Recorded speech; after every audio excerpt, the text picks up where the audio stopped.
Hello, beloved, and welcome to day 3 of Ignite. Thank you to everyone who joined me yesterday at the live event for day 2. And tonight we will be coming again at 7. So I look forward to seeing you then if you can make it. Yesterday we talked about the distortions and we understood exactly what was going on, and it was big, it is big. And once you see it, you can't unsee it. And so in this day 3, we're going to talk about the direction. So we don't feel lost at sea. We actually can rest assured that there is totally a way out, and it is so much easier than we think.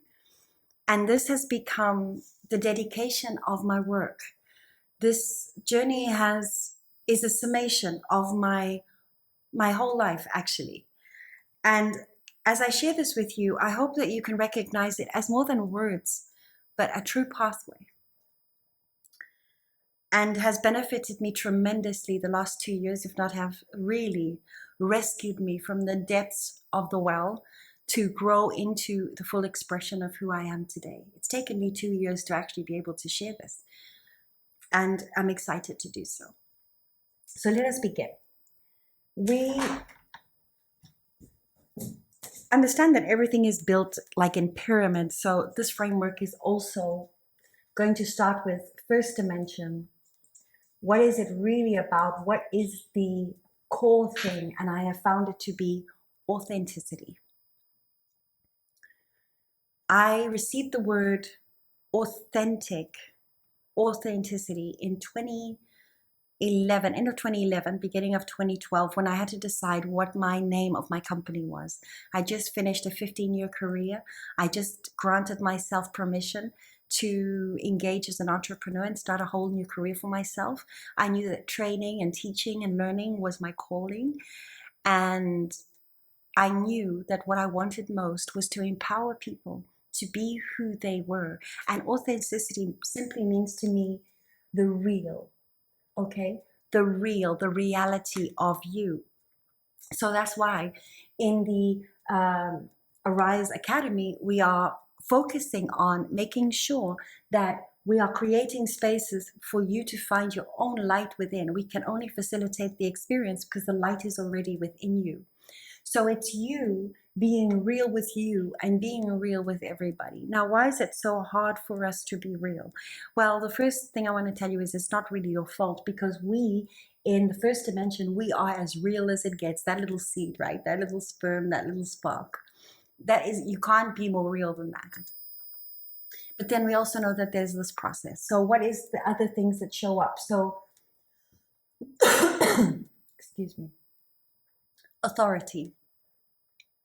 Authority is something that shows up in the third dimension from the time that we are infants, firstly with our mother and father as first authority.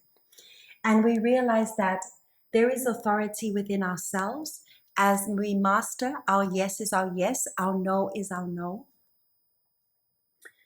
But there is authority outside of ourselves as well as inside of ourselves.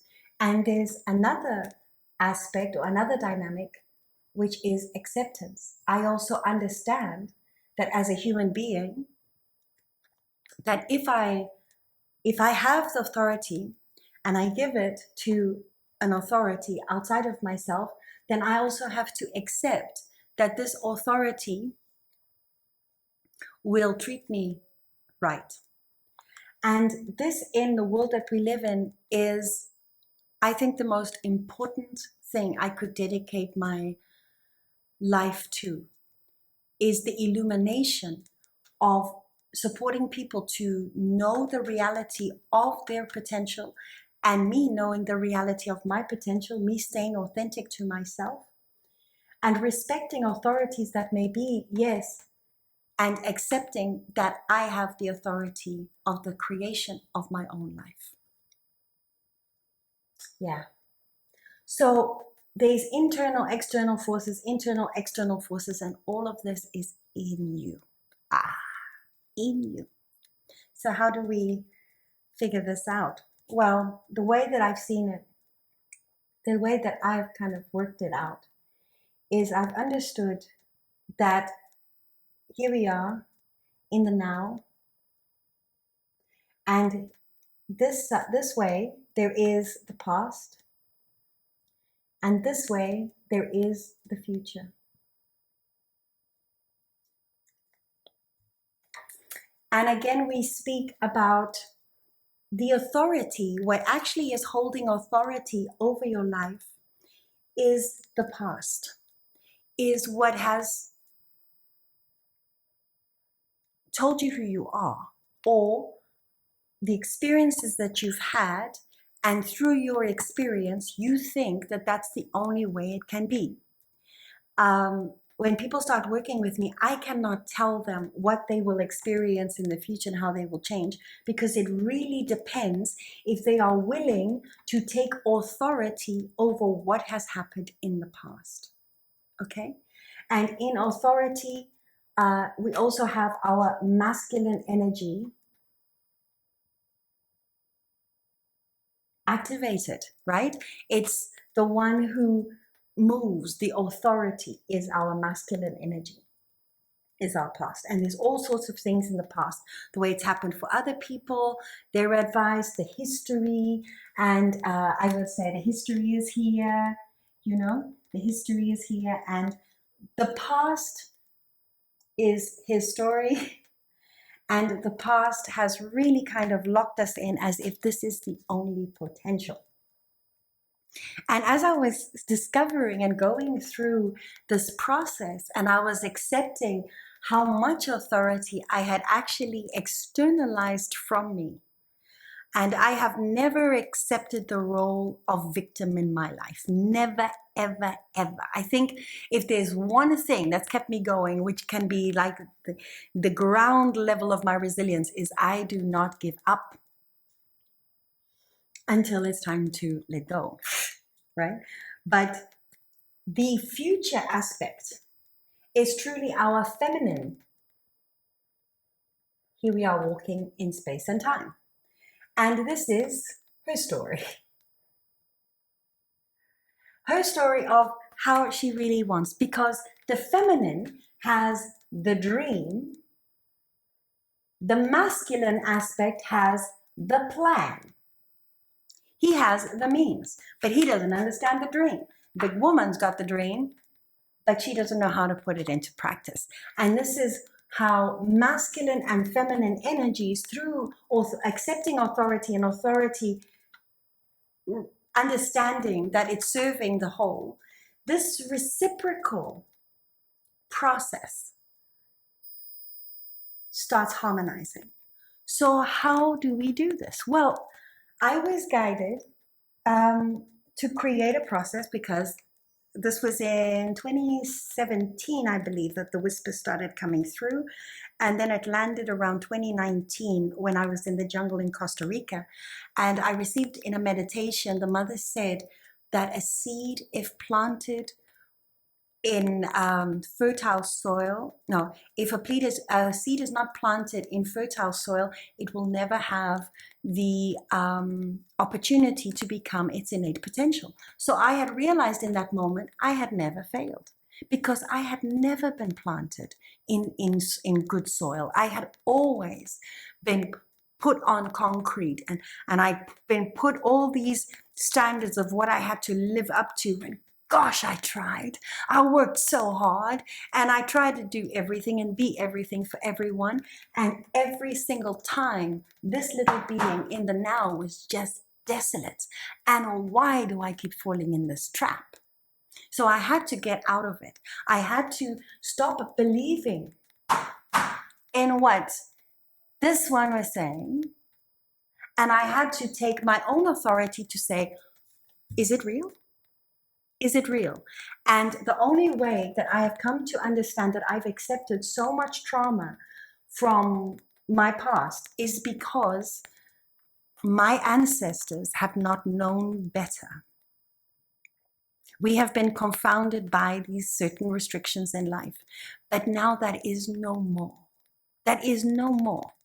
There is no need for this imbalance. And if I would actually say, if we continue in this imbalance, then there is no more, period, because nature is balanced and calling us into balance. So the only way for us to truly take authority and respect authority is to know the authority and to trust the authority, right? And the authority is your individual life. I was amazed at how I could respect all authority that exists, recognize them for what they're doing, and still saying, you know, this isn't impacting me right now, but what am I doing to impact me right now? Because we have been programmed to sit on the couch and watch life go by. And a lot of spiritual empowerment has been about it'll get better in the by and by. And I don't know about you, but I really want to live a good life. I really want joy. I want intimacy. I want happiness. I want abundance. I want friendships. I want communion. I was designed for that. I was made and built for that. And so how do we get this together? We know it's through unity consciousness, and we know the only way through unity consciousness is authenticity, and everyone accepting the diverse, everyone accepting as the different, because we all fractals. We are all fractals of source. So I understood that I needed to develop some things, because these two big words, authority and acceptance, these are like these extra dimensional. I can't grab it. I can't make it. But what can I do?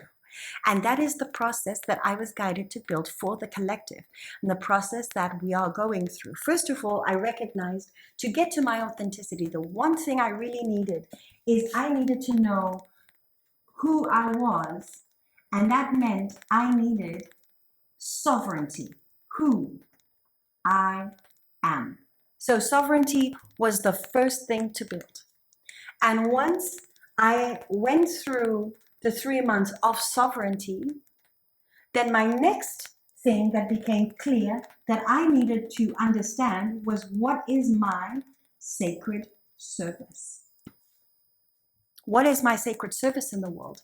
Because it's one thing to be authentic, but if it serves no good for the whole, and this is where I will question you in your quest of authenticity, is that when we are truly authentic, when we have returned to the true nature of the human being, that human being innately wants peace.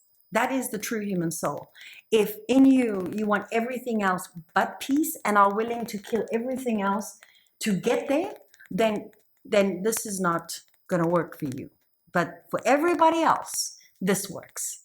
And it's not as you would think, so black and white, of understanding that my sovereignty, who I am, is wonderful to claim it, but then the heart of the feminine is always to be in service. This is what she's made for. This is what she lives for, is service. And I've noticed this so much with my female clients, especially women clients, but male clients as well, because no matter which body you're in, we both have masculine, feminine energies. We are both dealing with this dynamic and trying to find ways and peace to harmonize each other. So my sacred service is in service. And this was beautiful because it comes back to Christ, where I was like, yeah, love thy God. So sovereignty, who I am. I know who the authority in my life is. The masculine authority in my life, I know what that is. My masculine authority, I know what that is. And that's why I actually believe in the Old Testament that no one would say the name of God, because it's too sacred. It is yours. It is your revelation in your sovereignty. You have the reveal of the I am. And it might be like this for me. For Moses, it was for the burning bush. For me, it was an out-of-body experience. For you, it could be a visitation from a guide. There's so many different ways that it occurs for all, and to embrace how the divine wants to work, because the authority is the divine, yes, but we need to learn to trust and know this sacred divine masculine again. And then the divine feminine comes in and she wants to serve. Love thy God and love each other. You see, true authenticity will always lead you back into service. It will be good for you. It will be good for the whole. This is balanced. And then what was missing is security. for a long time, I was following Christ, also in the 22 years of the church, of course, since my conversion in 1996, at 16, at 17. And I've been walking a long time with him, and I've noticed that with this love that God and love each other, I love people so much, so much, so much, that I kind of ended up with nothing. And I kept asking Jesus, like, why? And he said, well, if they slap you on the face, turn the other cheek. And I was like, okay. And I kept doing it, and I kept doing it, and I kept doing it until I woke up. And I realized, wow, I can give because that's my nature to give. But I need security to keep myself safe. And I need to learn how to include me in all this giving. And then self-love began. So the process that we work within this, because to develop this, we actually need to develop awareness.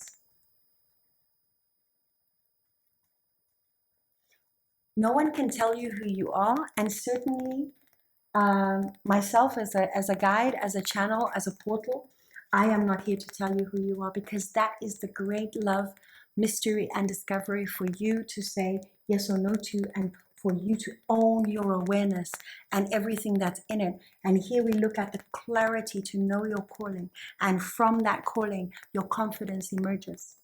And then from sacred service, we need activation. This multidimensional mastery that we have, the seed and the potent medicine within our being, it literally needs to be activated. And the last thing we need for our security is we need to develop alignment. Alignment. So in awareness, we're building the clarity around our calling. In activation, we are activating the true spiritual, energetic harmony. So we are harmonizing the body, right? We are harmonizing the emotions, the mind, the body, so we can activate our sacred service. And then we need to stand in alignment. And when we stand in alignment with what we are, then we start living our authenticity. We start living our authenticity. This is the 3D process. This is the 3D process. This is the second D. 3D. This is the second D. This is the first D. And this is the fifth D. When we see those, when we are in the state of samadhi, when we are in the state of peace, when we are in the state of wholeness, when we are in the state of embracing ourselves, then acceptance is truly what liberates us, truly what sets us free. And you will know the truth, and the truth will set you free. In the acceptance of how valuable you are, but how maybe you could not be met in that place, it's okay. As long as you stay true to you and you take the authority in your life, and not just the idea of authority, but truly what you allow to give and take. The reason that I created a 12-month container for the collective, whereas monthly we meet every week. In this 12-month container, when we're going through building the sovereignty, the sacred service, and the security, we are also cleansing, removing all distortions from the timeline, knowing how to love my mother, knowing how to love my father with absolute unconditional love, and yet still know that my mother and father belong to a time of fear, and learning how to release and forgive, and then stand anew in an authority and a freedom that has never been known to mankind before. And this is our moment. This is our moment to truly live as free, powerful, loving beings of wholeness. And these are the leaders that I look forward to welcoming in the Arise Academy. So I hope to see you tonight. I hope you can join me where we can deep dive and answer any questions that you may have. And until then, I'll see you soon. Thank you so much for joining me.